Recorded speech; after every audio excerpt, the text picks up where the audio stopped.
800 milioni di euro per fare 3 cose: raccogliere i rifiuti, il diserbo delle strade e gli impianti. Sono queste 3 cose che deve fare l'AMA.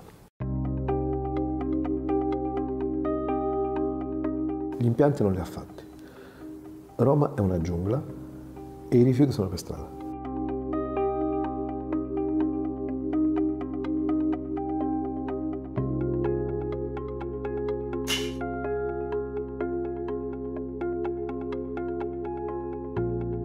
Quando fu fatto questa assegnazione per 15 anni ad AMA e l'importo stimato è 735 milioni di euro il corrispettivo, c'era un piano industriale che era stato certificato da una società terza.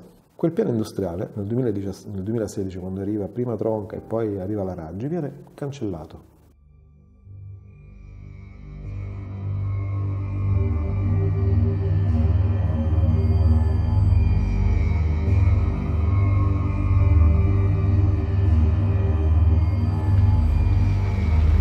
Fiamme, guardate, sotto le nostre finestre, sotto le nostre case, 50 metri dalla casa, 150 metri da un asilo.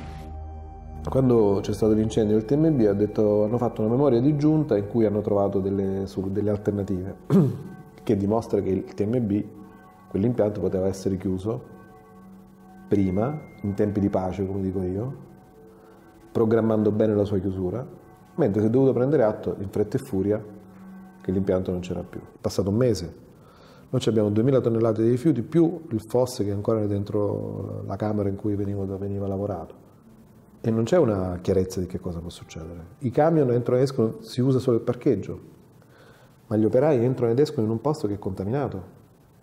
I rifiuti che sono all'esterno, i 1000 tonnellate che sono quelle combusti, lì bisogna analizzarli e vedere dove si possono portare, perché non sono più rifiuti urbani.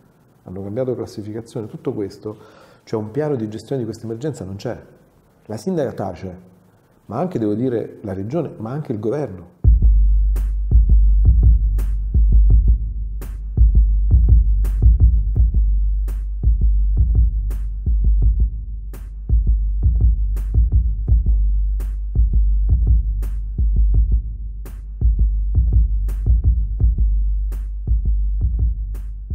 È stato tremendo vivere con un impianto di trattamento meccanico biologico sotto le nostre finestre. Praticamente tutta la nostra vita è stata condizionata, quindi la qualità della vita si è ridotta perché non potevamo stendere i panni all'aperto, non potevamo invitare persone a casa, i nostri figli non potevano giocare all'aperto. Abbiamo vissuto costantemente con questi miasmi e poi problemi respiratori, nausea, vomito, mal di testa, bruciore agli occhi, tosse.